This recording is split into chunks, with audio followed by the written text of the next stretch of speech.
Hey, I'm Dr. Lilach Saprestein, and this is episode 14 of the All About Audiology podcast, the All About You episode. In this episode, I'll share some of the responses that came in from last week's episode, which was all about ear infections and tubes. Our conversation with Dr. Hadassah Kupfer was really well received, and I'm so honored by the comments and responses you all sent in. A friend of mine posted about the episode on a Facebook community of moms and dads who seek evidence-based parenting advice. And she said about the episode that it was a great episode about the scientific evidence surrounding something that affects so many of our kids, ear infections. She says, I thought this was a balanced approach that explains what the doctors don't have time to tell you. I so appreciate your support and sharing the podcast with other parents who could benefit from it. Thanks for being a friend to the show and a friend to me. And Sara said, thank you for sharing this.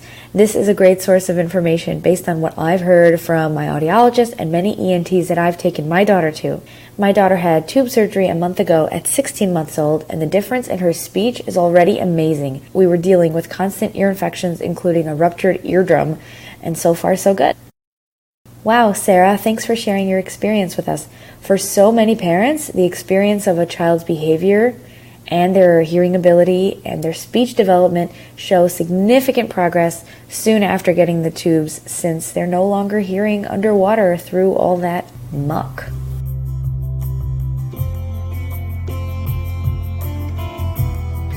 This is Sara. My son David had tubes put into his ears when he was 2 years old. He had several ear infections when he was young, and didn't really start speaking until he was very late or making any sounds, and we kept going back and forth to the doctor, eventually to the ENT, who suggested we put tubes in his ears. After testing his hearing and seeing that he wasn't hearing well, he had some hearing loss after all the ear infections and from constantly having fluid in his ears, and it was affecting his ability to speak and obviously his ability to sleep at night. And so we had the surgery. I was a little nervous about it before, but we had a great ENT surgeon, and he really put us at ease, explained everything to us, and was really good with my son as well. Put him at ease, easily distracted him. He just had great bedside manners, which helped a lot. And in addition to that, in case this is of interest, a few months actually after he had the surgery, and he was still not sleeping well at night, I was desperate. I had also a baby, and I was desperate to get some sleep at night, and I actually went to see a sleep coach who, before starting the consultation, she asked me a whole bunch of questions about, routine questions that she asks everybody.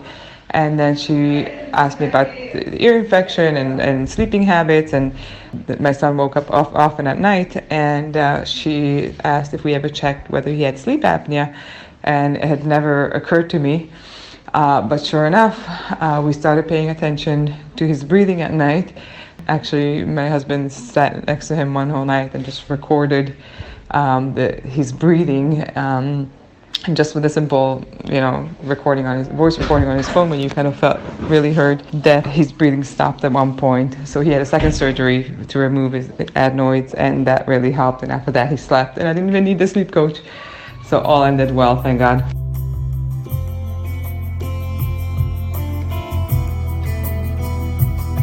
My son had tubes put in for the first time when he was 2 years old because he had constant ear infections and was always on antibiotics and decongestants, but it wasn't doing the trick, and his hearing and language development was getting severely affected. The tubes did the trick, and the ear infections stopped, and his hearing and language returned to normal. Unfortunately, they fall out eventually, and the infections resumed. So he ended up having to have tubes put in a second time when he was a little older. Again, it did the trick. The ear infections stopped. They eventually fell out, and the infections didn't start again. The only issue was that one of the holes from the tubes the second time around didn't heal up. It didn't, so there was a hole in his eardrum that never healed. That's not that common, I guess. So he eventually had to have surgery on it to fix the hole. But all was well, and I'm overall really glad that I did that, because I think it saved his hearing for sure.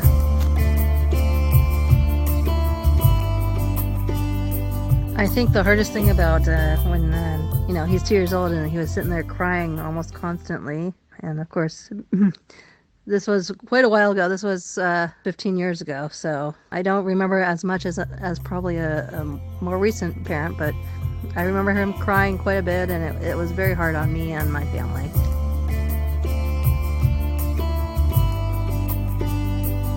I can't wait to share episode 15 with you. It's an amazing and important conversation with a speech-language pathologist named Kimberly Sanzo. We're going to talk all about sign language and the dangers of language deprivation. That episode is coming out later this week, and I really can't wait to hear what you all think about that. So send in your voice memos, send in your comments, and you might be on next week's All About You episode. Follow me on Instagram at All About Audiology Podcast, and find us on Facebook. Join the hashtag All About Audiology community and have your voice heard. I'm so excited that you're listening, and it's been really wonderful connecting with some of you on Facebook already, so please feel free to reach out.